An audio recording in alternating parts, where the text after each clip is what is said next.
राधे राधे। आप सभी का स्वागत है स्टॉक मार्केट थाला में।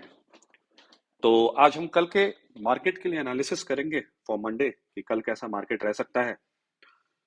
तो ऑलरेडी हम देख चुके हैं कि for the past few months, last कुछ मंथ से अगर आप देखेंगे तो मार्केट एक डाउनवर्ड चैनल में है, जो कि मैंने दो ब्लैक लाइन से दिखाया है। एंड अगर हम देखें तो मार्केट स्टार्टेड फॉलिंग। अगर मैं लास्ट एक दो महीने की बात करूं तो market started falling from 23,800 and went down up till एकदम बहुत ही स्टीप फॉल था। 23,800 से लेके 22,000 को भी उसने ब्रीच किया नीचे साइड में। एंड जब एक बार में मार्केट इतना गिर जाता है लगातार, तो एक टेक्निकल बाउंस बैक जो होता है दैट कम्स, मतलब वो बाय डिफॉल्ट होता है। क्यों होता है? क्योंकि जितने लोगों ने उस लेवल्स पे शॉर्ट किया है एंड मंदी के पोजीशन बनाया है 23,800 23,500, तो वो एक पॉइंट ऑफ टाइम आता है जब उनको लगता है कि भाई बहुत प्रॉफिट हो गया, आप थोड़ा सा बुक कर लो। और ओवर शॉर्टिंग भी हो जाता है शॉर्टर टाइम पीरियड में। तो देयरफॉर क्या होता है कि एक टेक्निकल बाउंस बैक आता है। बट हम देख रहे हैं कि टेक्निकल बाउंस बैक जो आया वो गया up to the level of 22,680। And पिछले 5 ट्रेडिंग सेशन से जो भी बाउंस बैक आ रहा है, तो ऑलमोस्ट वो बाउंस बैक उतना अच्छा खासा से सस्टेन नहीं कर पा रहा है। And market is hovering around, आप देखेंगे तो 22,500 के लेवल के आसपास वो भटक रहा है। और जैसा कि मैंने अपने पेजेस में, इंस्टाग्राम पेज में भी अपडेट दिया था कि मार्केट जो है 22,500 के लेवल के अराउंड ऊपर नीचे कर सकता है इन शॉर्टर टाइम पीरियड। क्यों? क्योंकि ऊपर जाने में दिक्कत ये हो रहा है कि बहुत सारे लोग, खासकर जो कोविड के बाद एंटर किए हैं, वो पहली बार फंसे हैं। तो ऊपर जैसे ही जाता है उनको डर आ जाता है कि भाई अपना भाव आ रहा है, थोड़ा सा निकलो। तो अब जो रिकवरी है उसको, बहुत सस्टेनेबल रिकवरी होने में, जो वी शेप रिकवरी हम कहते हैं, वो बड़ा मुश्किल दिख रहा है। क्योंकि हर लेवल्स पे निकलने के लिए बहुत सारे लोग बैठे हैं। दूसरा बात ये भी है कि फिर जो म्यूचुअल फंड हाउसेस है और बहुत सारे ऐसे लोग हैं जो कि पैसा लेके बैठे हुए हैं। हालांकि मोस्टली तो लोगों का buy on dip and average कर करके पैसा खत्म हो गया है। तो जैसे ही 22,000 आता है, नीचे के लेवल्स आते, तो शॉर्टर टाइम पीरियड में लोगों को लगता है कि भाई भाव अच्छा मिल रहा है तो थोड़ा खरीदारी करो, तो मार्केट में एक टेक्निकल बाउंस भी आता है। लेकिन अभी अगर मैं देखूं कि कल क्या हो सकता है और नेक्स्ट वीक क्या हो सकता है, तो मार्केट जो है 22,500 के लेवल के आसपास है। आप देख सकते हैं यहीं पे इसी रेंज के अराउंड वो घूम रहा है। अब दिक्कत क्या है कि अगर बहुत ज्यादा टाइम यहां बिता दे और ऊपर की तरफ ना जा पाए और बार बार रेड कैंडल बनाए, तो वापस से एक सेलिंग प्रेशर आ सकता है। हालांकि मैं बता दूं, I am not a SEBI registered advisor, तो ये व्यू सिर्फ नॉलेज पॉइंट ऑफ व्यू से है। कोई भी ट्रेडिंग के लिए अपने फाइनेंशियल एडवाइजर को आप जरूर कंसल्ट करें। सो अब यहां पे दिख क्या रहा है कि अब अगर मैं ट्रेड करूं तो मैं तो अभी कोई डायरेक्शनल ट्रेड नहीं लेना चाहूंगा। बिकॉज बहुत ज्यादा न्यूज का इनफ्लो है। चाहे वो अच्छे साइड में हो तो RBI is taking some actions. And जो महंगाई का डेटा है वो भी ठीक आया है।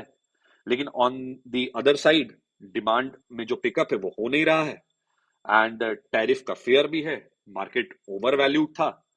एंड मार्केट के वैल्यूएशंस पे भी मैं अलग से एक वीडियो बनाऊंगा, जो कि equity and mutual fund investment से रिलेटेड नॉलेज के लिए एक वीडियो होगा for the purpose of education.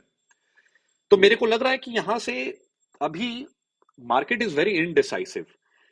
क्योंकि म्यूचुअल फंड हाउसेस चाह रहे हैं कि मार्केट में ज्यादा पैनिक क्रिएट ना हो, तो लोअर लेवल्स पे वो बाय भी कर रहे हैं। पर एफआईआई तो कसम खा के बैठे हैं कि भैया किसी भी हाल में, किसी भी भाव में एग्जिट करते जाना है, करते जाना है। क्योंकि अगर यहां से डॉलर और ज्यादा अप्रिशिएट हुआ, तो वो क्या करते हैं, वो जब शेयर बेचते हैं तो रुपये में बेचते हैं पर घर लेके जाते हैं डॉलर। तो अगर डॉलर अप्रिशिएट करते गया तो जितना वो बेचेंगे कम डॉलर वो घर ले जा पाएंगे। तो क्योंकि अभी डॉलर वर्सेस रुपी में dollar is on upward momentum, तो जो बोलते हैं ना, मोमेंटम के अगेंस्ट कभी ट्रेड नहीं लिया जाता है। तो वो एक फेयर भी है उनको कि उनको शायद उनका वैल्यूएशन भी कम होगा, साथ में उनको डॉलर भी कम मिलेगा, इसलिए वो लगातार सेल किए हुए हैं।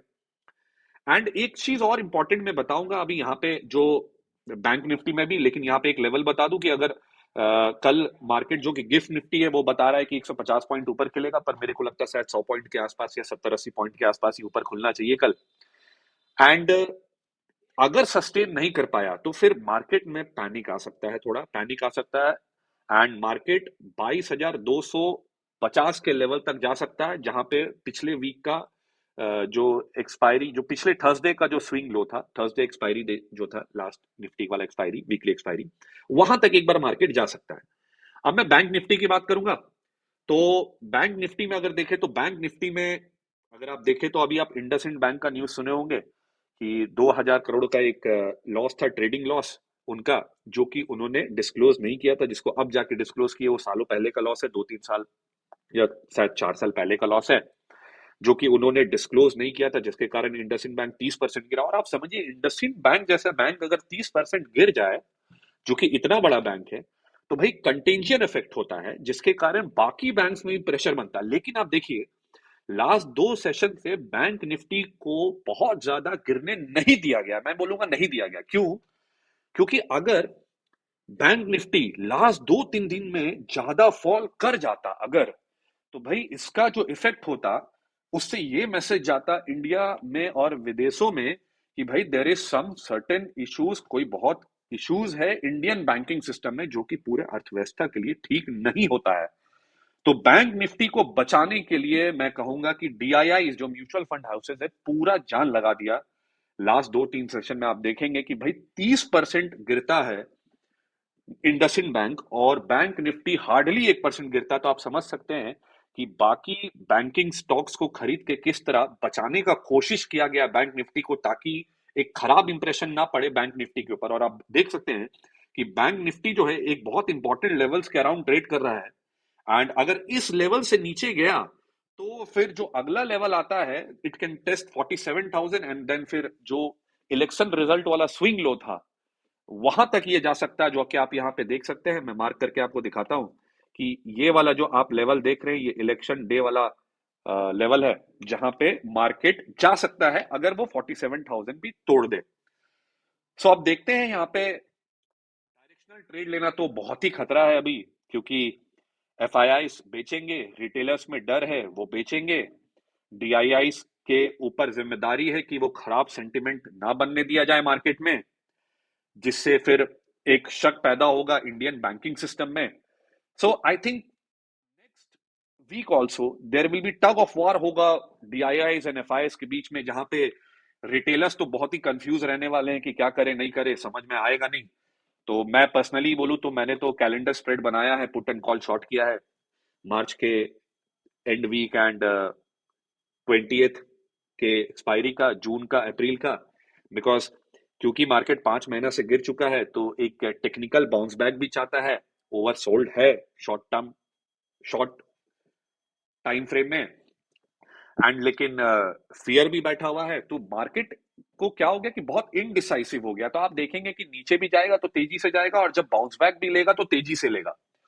सो ऐसे मार्केट में दिमाग ना लगाया जाए। कभी कभी there are times when you don't know कि मार्केट कैसा बिहेव करेगा। तो आप जब नहीं जानते मार्केट कैसा बिहेव करेगा, तो शांति से साइड लाइन में बैठ सकते हैं आप आराम से।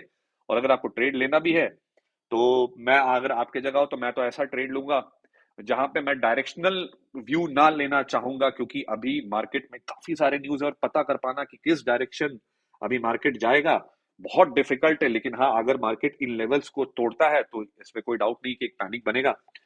तो कल देखते हैं क्या होता है मार्केट खुलने के बाद। अभी के लिए फिलहाल इतना ही, एंड फिर मैं आऊंगा कल next video for the post market analysis, and अगले दिन के सिनेरियो के लिए कि क्या हो सकता है। तो संभल के ट्रेड करें, एंड हड़बड़ी में ट्रेड ना करें, एंड डायरेक्शनल व्यू लेने से बचे। तो इस वीडियो को यहीं समाप्त करते हैं। जय हिंद।